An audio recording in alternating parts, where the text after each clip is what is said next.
Täälläkö on kämppä tarjolla? Joo, tosta löytyisi halvalla, ostako? En mä tiedä. Tänään asiantuntijalta kysytään asuntomarkkinoista. Meillä on tänään täällä asiantuntijana taloustieteen professori Elias Oikarinen. Tervetuloa. Kiitos, kiitos. Ensimmäiseen kysymykseen.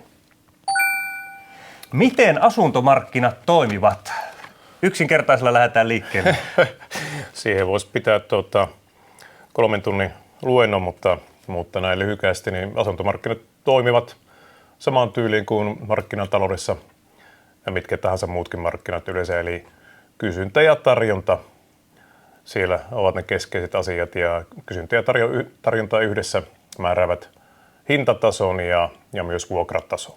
Kun kysyntää on enemmän, niin sitten hintataso on korkeampi ja vuokrataso on korkeampi. Ja toisaalta jos tarjontaa on enemmän, niin hinnat ja vuokrat on matalammat kuin ne muutoin olisi. Eli ihmiset siinä kuitenkin sitä tekee ostamista ja myymistä, että se ei ole mikään semmoinen elävä organismi itsessään se asuntomarkkina. Näin se on asuntomarkkinoilla ja muuallakin markkinataloudessa, että ihmisten käytöksestä se sitten loppupeleissä tulee aina. No, ovatko Suomen asuntomarkkinat nyt sitten pulassa? Jos lehtiä lukee, niin siltä vaikuttaisi. No, tämmöinen vaihtelu asuntomarkkinoilla on tyypillistä. Tietysti nyt on hieman voimakkaampi sykli menossa kuin mitä yleensä on, mutta ei tämän tyyppinen sykli, kun nyt on joka erityisesti sieltä korkosokista tulee, niin ei se mitään poikkeuksellista ole. Ja tietysti kysymys, että mitä tarkoittaa, että markkinat on pulassa. Minä en tiedä, mitä se tarkoittaa, mutta ongelmia on. Ne ei ole ainutlaatuisia ongelmia ja vähitellen niistä markkinat kyllä sitten selviävät. Se juontaa siitä, että korot nousivat yllättävän, siis korkojen nousu kyllä oli odotuksissa, mutta se tapahtui paljon nopeammin ja voimakkaammin kuin osattiin odottaa. Ja sen takia nyt sitten se keskeinen ongelma tulee siitä, että kotitaloudet ei ole vielä oikein siihen sopeutuneet. Myyjäpuoli ei ole sopeutunut myöskään siihen uuteen hintatasoon, että kun korot nousee, hinnat madaltuu ja myydäpuolella erityisesti siihen sopeudutaan yleensä hitaasti ja se johtaa siihen, että kauppa sitten ei käy, koska hintatoiveet myyjillä on eri tasolla kuin hintatoiveet ostajilla ja rakennusliikkeillä sitten tämä tietysti myöskin tällä hetkellä näkyy ja toisaalta rakennusliikkeet ongelma tulee siinä, että rakentaminen tapahtuu viiveillä.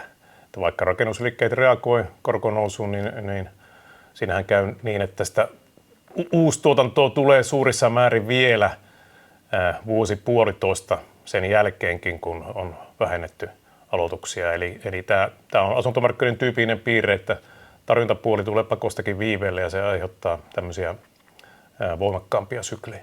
Kuka niitä korkoja sitten sillä nostaa? Onko siitä taas joku ihminen siellä, joka painaa korkonappulaa, että nyt nostetaan vai? Mihin tämä sitten taas perustuu? Sehän on rahapolitiikka semmoista, että pyritään pitää tietty inflaatiotaso ja kun inflaatio nousee voimakkaasti, niin silloin täytyy korkotasoa nostaa, jotta saadaan inflaatiota taloutta toimimaan eri tavalla niin, että inflaatio saadaan kuriin. Ja tässä tapauksessa myöskin se on juuri näin, että kun inflaatio erinäistä syistä, esimerkiksi hyökkäyssodan takia nousi korkeisiin lukemiin, niin tietyllä tapaa ei ollut Euroopan keskuspankilla mitään muuta vaihtoehtoa kuin nostaa korkoa. Miten voi olla asuntoja tyhjillä, mutta samalla asuntopula? Tämmöisiä minä olen lukenut lehdistä. Selitä mulle tämä. Sehän monesti voi ihmetyttää, mutta tähän on monta erilaista syytä ja tilannetta. Selkein tietysti on se keissi, että syrjäseudulla on asuntoja, joille ei yksinkertaisesti löydy kysyntää, ei löydy asukasta, vaikka olisi ilmaiseksi tarjolla, on tämmöisiä asuntoja. Mutta sitten, niin kuin tiedetään, niin on asuntoja tyhjillään myös kasvavissa kaupungeissa. Vuokra-asuntojen osalta, kun vanha vuokralainen lähtee, niin voi kestää, että saadaan uusi vuokralainen tilalle. Voi olla, että vuokraantajan toive vuokratasosta ja on sillä tasolla, että sillä asunnolle ei löydy kysyntää. Pitää sitten menee jonkun aikaa, että joko löytyy asukasta tai vuokraantaja tulee oikealle vuokratasolle. Sama koskee asuntojen kaupankäyntiä, että siellä on suht runsaasti tyhjillään asuntoja, jotka on kaupan, mutta ei ole käynyt kaupaksi, koska myyjien ja ostajien toiveet eivät kohtaa. Ja just tämmöisessä tilanteessa, kun on tapahtunut negatiivisia sokkeja, niin tämmöistä paljon herkemmin tapahtuu ja paljon enemmän. No sitten tullaan rakennusliikkeiden omistamaan kantaa, jota on runsaasti tyhjillään, ja siinä on myöskin sama ilmiö, että se hintataso, mitä rakennusliikkeet niistä asunnoista pyytää, niin on liian korkea potentiaalisten ostajien näkökulmasta, ja toisaalta potentiaalisen ostajien halu maksaa on matalampi kuin mitä rakennusliikkeet haluaisivat saada, eli taas kysyntä ja tarjonta ei siinä täysin kohtaa. No kauanko yleensä tämmöinen hetki kestää, kun on tyhjillä asuntoja ja yhteiskunta kaipaa lisää asuntoja? Hyvä kysymys, miten se tasoittuu. Keskimäärin tämmöisessä tilanteessa palaudutaan sinne normaali kauppamäärätilanteeseen, niin kyllä se taisi olla sitten semmoista parin vuoden luokkaa, mutta tietysti jokainen sokki on omanlaisensa ja se on se, mikä on keskimäärin hivenen alle 2 vuotta se historiallisesti keskimäärin on ollut. No mitä asunnon ostajan kannattaa miettiä ennen ostamista? Monia asioita toki. Ensimmäisenä sitä, että tarviiko oikeasti ostaa? Onko tilanne se, että kannattaa ostaa? Onko tarvetta sille ostamiselle juuri nyt? Ja mikä sitten siihen vaikuttaa? Ja että minkälainen asunto ennen kaikkea, niin tietysti oma elämäntilanne, työllisyystilanne, varallisuustilanne, tulotaso, monet muut elämään liittyvät seikat. Ja tietysti olennaista on miettiä siinä juuri sitä, että mihin on varaa oikeasti. Ja sitä, että mitä kaikkia kustannuksia siitä syntyy siitä asunnosta, kun siinähän syntyy sitten kustannuksia tietysti myös sen jälkeen, kun on ostettu.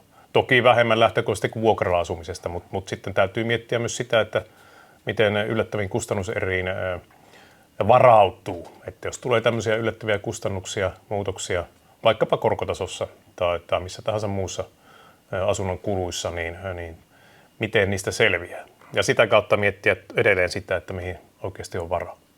Sitten, kannattaako nyt sitten vuonna 2024 ostaa asunto vai kannattako odottaa?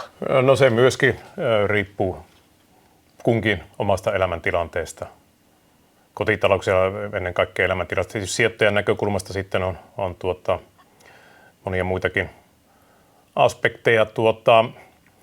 Sikäli yleensä ottaen, jos nyt on aidosti tarvetta ostaa ja elämäntilanne semmoinen, että voisi ostaa, voisi olla oikea aika siinä mielessä, niin en odottaisi sitten enää, vaan nyt voisi olla hyvä aika ostaa, koska jos talous menee niillä urilla, mitä nyt on ajateltu, eli sanotaan näitä todennäköisin polku on se, että nyt aletaan olla lähellä hintapohjia ja siitä sitten syksyllä voisi alkaa jo hinnat hivenen nousemaan. Eli nyt hyvinkin voisi olla hyvä aika ostaa asunto. No niin, ei muuta kuin asuntokaupoille vaan. Sitten, onko vuokralla asuminen hyvä vaihtoehto? Monille se on hyvä vaihtoehto ja toisille vuokra-asuminen on parempi vaihtoehto, toisille omistusasuminen. Lähtökohtaisesti omistusasunto kannattaa hankkia vain silloin, jos ajattelee, että siinä tulee asumaan useampia vuosia, koska omistusasunnon hankintaan ja myymiseen liittyy paljon kustannuksia. Taas vuokra-asuminen sopii paremmin siihen, jos haluaa, ajatuksena on, että tulee vaihtamaan asuntoa mahdollisesti suht pian. Vuokra-asumissa on oma helppoutensa siinä suhteessa omistusasumiseen. Toki omistusasumisessa on tietyn näköinen veroetu, joka madaltaa omistusasumisen kustannuksia. Pitkällä tähtäimellä lähtökohtaisesti odotusarvo on, että omistusasumisen kustannukset on hivenen pienemmät kuin vuokra-asumisen. Mutta sehän sitten vaihtelee tapauskohtaisesti, jos tulee yllättäviä kustannuksia vaikkapa omistusasunnossa. No asuisitko itse vuokralla? Olen asunut vuokralla toki silloin, kun elämäntilanne oli siihen juuri oikea. Mutta tällä hetkellä asun omistusasunnossa, mutta ihanhan vuokralla asuminenkin, jos olisi elämäntilanne toisen näköinen, niin olisi hyvinkin mahdollista. Meillä oli asiantuntijana tänään taloustieteen professori Elias Oikarinen. Kiitoksia, tämä oli mielenkiintoista. Kiitoksia. Ja minä olen Juho Karjalainen ja tämä on Asiantuntija vastaa.